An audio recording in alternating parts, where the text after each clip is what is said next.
quick talk a little bit about some dark horse MVPs. So give me 2 or 3 people that maybe at the beginning of the year nobody thought about, and somebody that we feel like could get some MVP votes,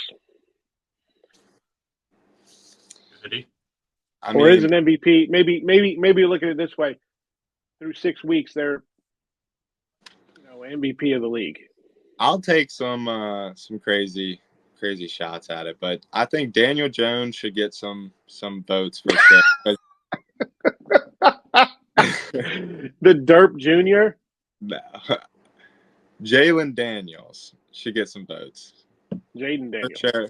Because CJ Stroud, he got the same love. So if you don't give him the same love as you gave CJ Stroud, then I think that's a little absurd, because he's been performing as a rookie quarterback, producing very well, so I'll take him. And then I'll take what I think is kind of crazy.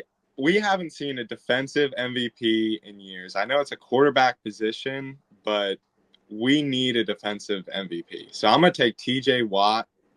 He has produced in Pittsburgh. He has kept them in the playoff contention for year after year. So I think he deserves it. He's been in the top sack leader year after year, producing 19 and a half sacks. That's incredible. So I'm going to take some crazy candidates, but, they definitely deserve it. Matthew? I was going to say Jayden Daniels. As I said at the beginning of the episode, I think that Jayden Daniels is definitely if he plays like he does until the end of the year, he is going to be in contention for it. But since Ethan already said it, I'll take some different ones. One, I think Caleb Williams. I think if he keeps improving as he is, the run game's definitely there. The offensive line looks better, and with a run game and a good offensive line, a rookie quarterback can do way better. And I think that if at the end of the year the Chicago Bears are in the playoffs, look good, maybe even second in the division, I think he could definitely be an MVP candidate. Another one is Sam Darnold. Obviously, he's looked super good through the first 6 weeks.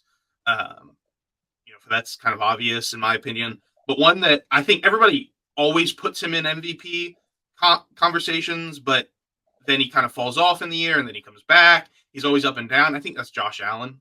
I think Josh Allen this year, and I don't think people expected him to be able to do as much. He didn't have the wide receivers. He didn't have the weapons. The running game definitely looked better at the end of last year, but wasn't phenomenal. And I think what he's been able to do with the limited amount of utility that he's had, he should definitely be in conversation as well. I think Darnold, I think this week will be a big big determination on where he's at, big barometer. I was going to say Jordan Love, but Willis came in and won 2 games. So, yeah, is how much of it is, I love Jordan Love. I think he's potential to take that team deep into the playoffs, but how much of it is the system, coaching, whatever. A guy that I will be honest with you, I did not like in college, being a West Virginia fan, but I've loved him ever since he got into the NFL, and I think he deserves a lot of love, is Baker Mayfield. And what he's doing in Tampa, they're just boat racing people. They should have beat Atlanta. That was just a fluky game at the end. Divisional game.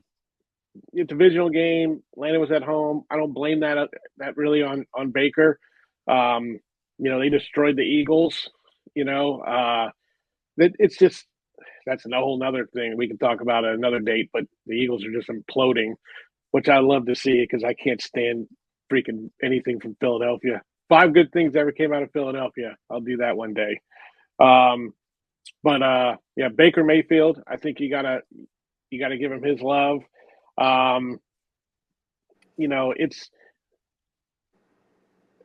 It's there's Mahomes is always going to get his, but I mean, he's just not playing that well right now. I'd love to see a defensive player get it one day. I just don't ever think it's going to happen.